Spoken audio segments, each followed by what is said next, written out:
네, 항고소송의 대상성 다시 묻고 있습니다. 국유재산의 변상금 부가처분은 처분성이 있습니다. 이것은 여러분들이 앞서 배우셨는데 비교하시면 되겠죠. 개발부담금 환급청구 소송은 처분성이 있지만 국세 환급청구 소송은 부당이득 반환 소송으로서 민사소송에서 다투는 것으로서 처분성이 없다라고 봤습니다. 자, 그래서 기억 보시면요. 관리청이 국유재산법에 따라서 행정재산 무단 점유자에 대해 변상금을 부과하는 것은 징벌적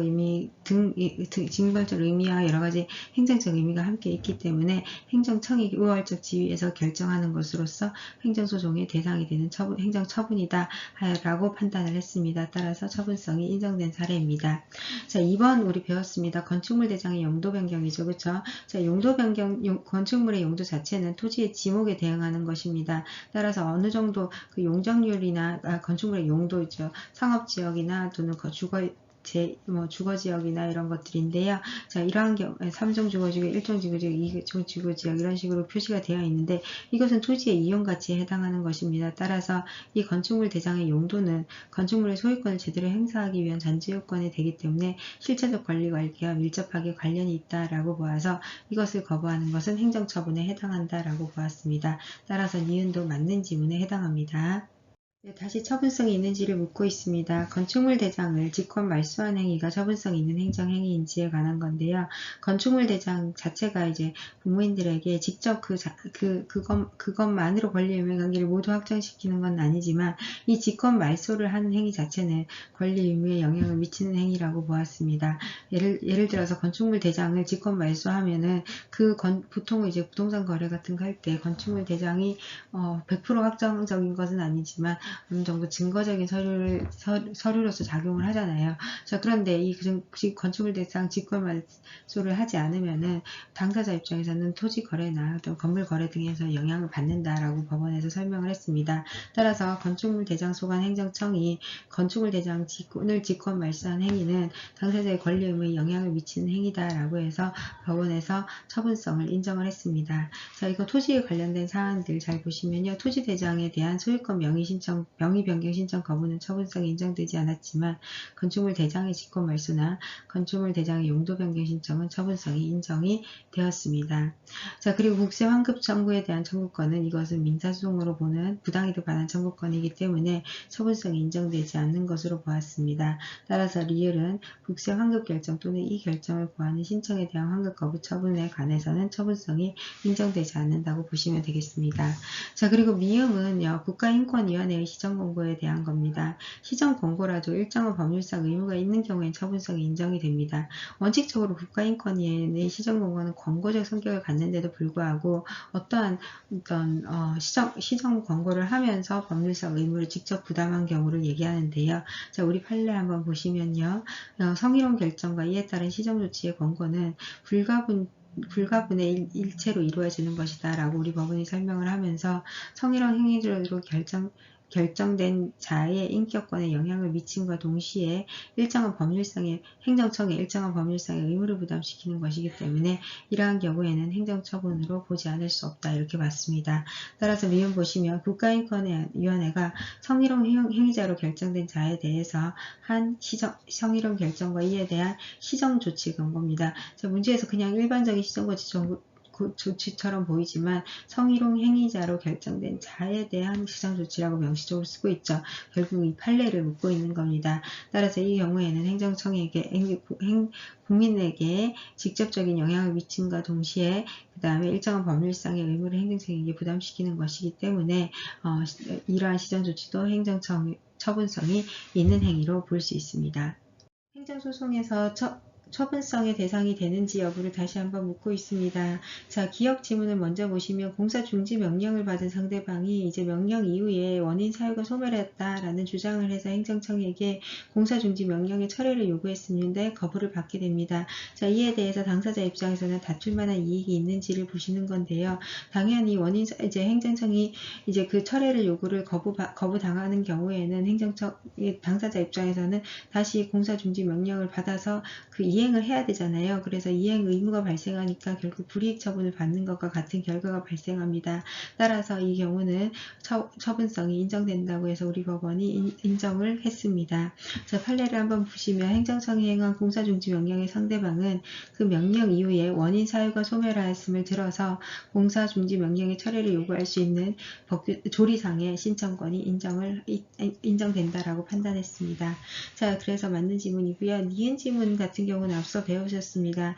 행정청에게 특정한 정보 공개 방법을 요구해서 특정한 방법으로 청구를 했는데 행정청이 직접 방문, 그러니까 여기서는 정보통신망 통신을 요구했는데 직접 방문해서 수령할 것을 요구한 경우에는 이것은 특정한 방법으로 정보 공개를 요구할 권리가 있기 때문에 처분성이 인정된다라고 해서 우리 법원이 판단을 했습니다. 네, 디귿 지문 같은 경우는 이제 상속세를 내는데 상속세를 이제 금전으로 납부하는 것이 아니라 물건으로 납부했을 때 이에 대한 환급 거부 처분에 대해서 이제 소송으로 다툴 수 있는지에 관한 건데요. 자, 이것은 뭐 상속세를 금전으로 내나 물납으로 하나 모두 특별히 달리 볼 이유가 없다라고 해서 우리 법원이 봐서 금전 부당이득 반환도가 같은 성격이기 때문에 별도의 처분성이 있는 것은 아니고 민사소송으로 다투면 된다라는 겁니다.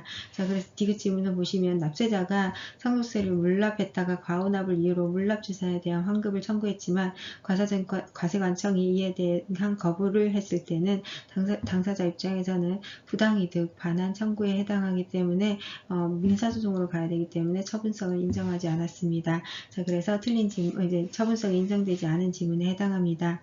자, 리을 같은 경우는 앞서 보셨습니다. 건축허가를 했는데 이제 건축주가 나중에 토지 사용권을 상실하게 된 겁니다.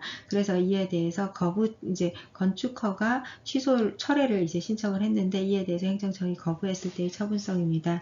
토지 소유자가 건축허가의 철회를 신청했지만 거부된 경우에 처분성이 인정이 되었습니다.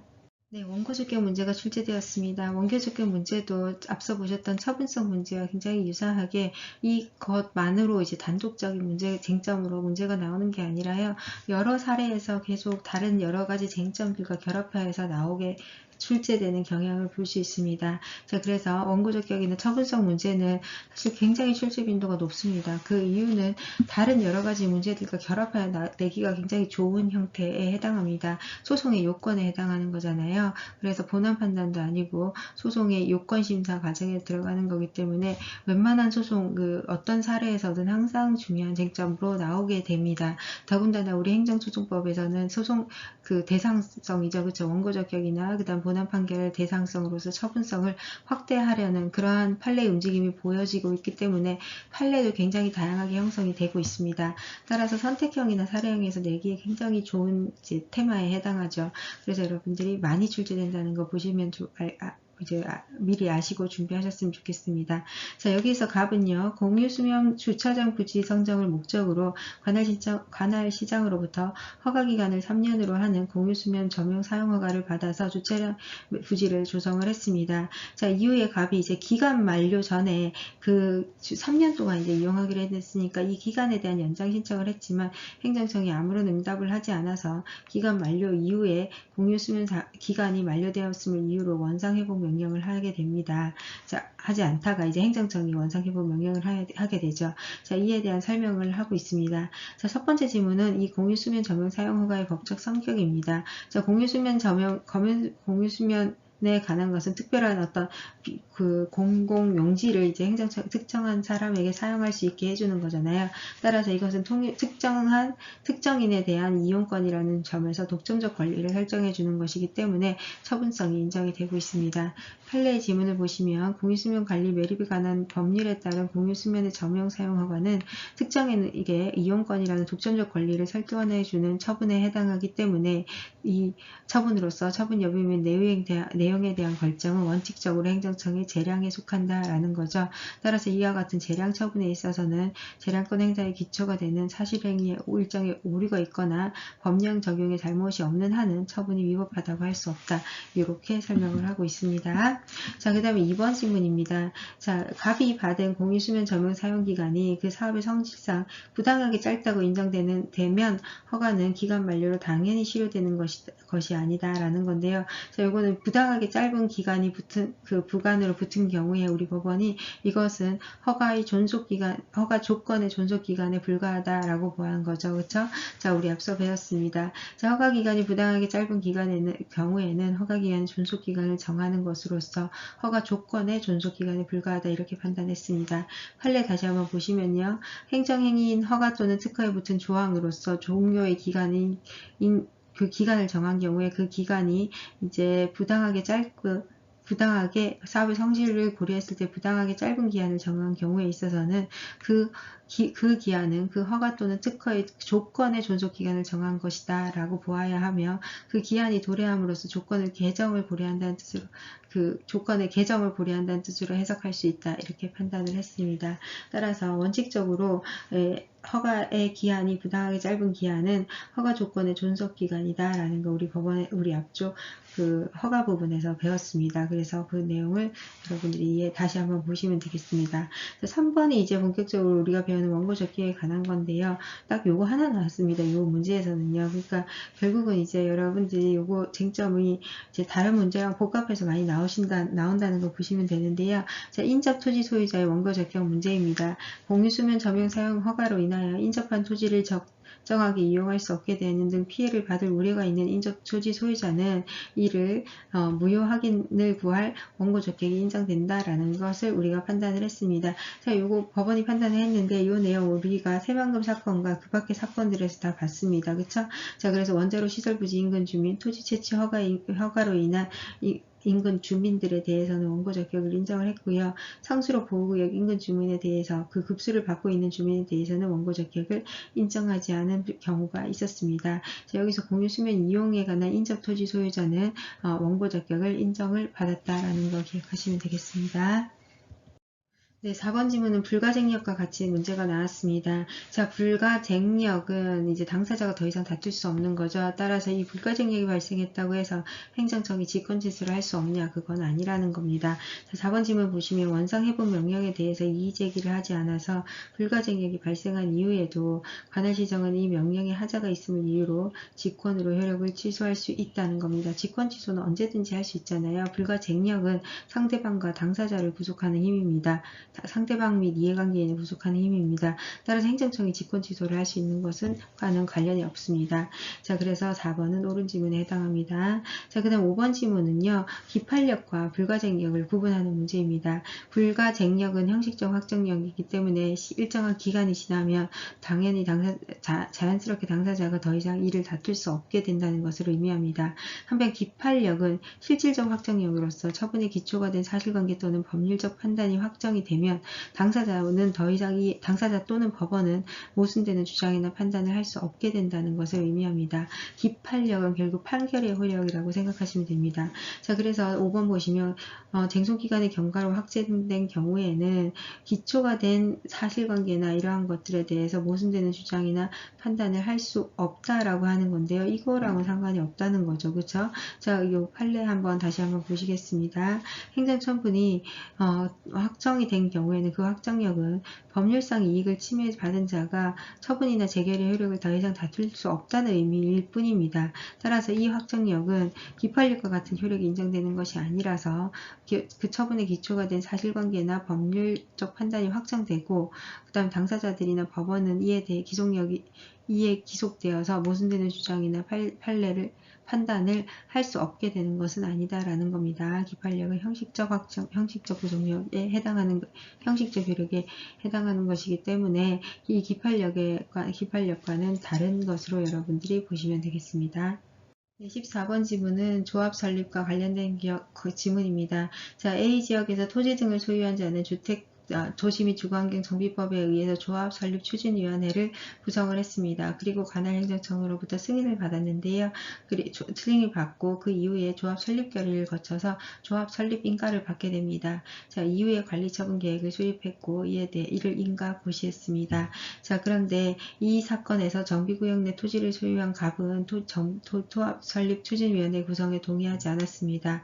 자, 갑은 조합 설립 추진위원회 구성 승인 처분의 취소를 구할 원고 원고 적격이 있을지에 관한 거죠. 그쵸? 자, 갑은 원래 이제 토지 소유자였는데 조합 설립에 동의하지 않았죠. 당연히 조합 설립 구성위원회의 구성 승인 처분의 취소를 구할 원고 적격이 인정이 됩니다. 당사자의 법률 권리 의무와 연관이 있기 때문이죠. 그쵸? 자, 그래서 1번 지문은 맞는 지문입니다. 자, 2번 지문 한번 보시면 조합 설립 추진위원회 구성 승인 처분과 조합 설립 인가 처분은 동일한 법적 효과를 목적으로 하는 것이다 라고 판단을 했는데요. 지문이 나왔는데요. 자, 우리 판례를 한번 보시면요. 조합 설립 인가 처분은 설권적 처분으로서 성격을 갖는데 이 구성 승인 처분은 조합 설립 추진위원회의 구성에 관한 이제 내용을 다루고 있을 뿐이지 조합 설립 승인 처분과는 별개다라고 보는 거죠. 자, 그래서 구성 승인 처분이 설립 승인 처분의 전제가 되는 것은 아니다라고 보아서 원칙적으로 이 사안은 원칙적으로 이 내용은 적법하고 구성 승인 처분의 전제가 되는 것은 아니다라고 우리 법원이 판단을 했습니다. 자, 그래서 판례 한번 읽어보도록 하겠습니다. 추진위원회 구성의 동의 요건의 흠결 등 추진위원회 구성 승인 처분상의 위법만을 들어서 조합 설립 인가의 처분의 위법성을 인정하는 것은 그 밖에 이제 여러 가지 요건을 고려하여 판단하는 그 처분의 성격상 인정할 수 없다는 겁니다. 따라서 조합 설립 인가 처분은 추진위원회 구성 승인 처분이 적법 유효한 것을 전제로 하는 것은 아니다라고 판단을 했죠. 그렇죠? 따라서 이 조합 설립 인가 처분이 반드시 구성위원회 승인 처분이 위법하다고 하더라도 이것이 조합 설립 승인 처분의 전제가 되는 것은 아니다라는 것이 옳은 지문입니다.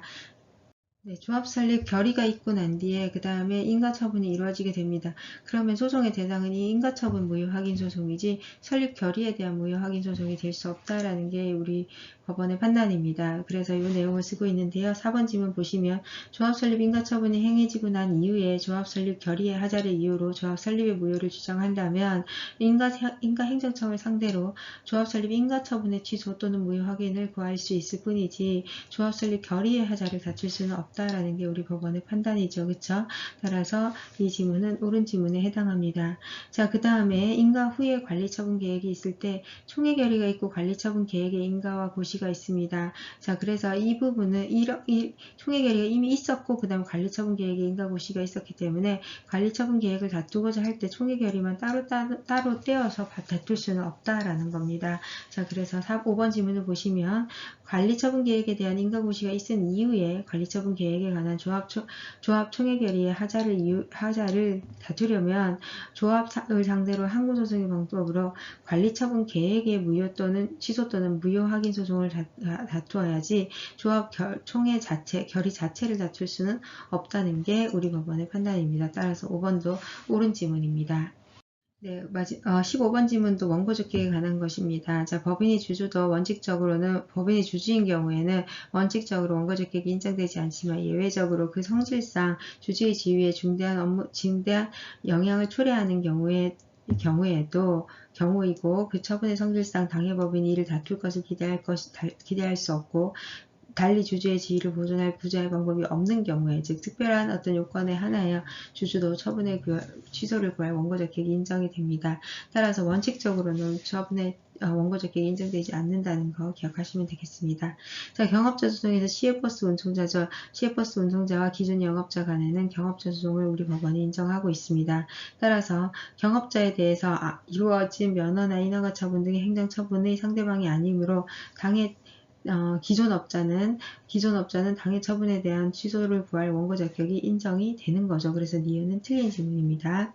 자, 디귿은 경원자 소송이죠. 그쵸? 경원자 소송은 일방에 대한 처분이 타방에 대한 불허가 등으로 귀결될 수밖에 없을 때는 이 기허가 등의 처분을 허가를 받지 못한 자는 원고 적격을 인정을 하고 있습니다.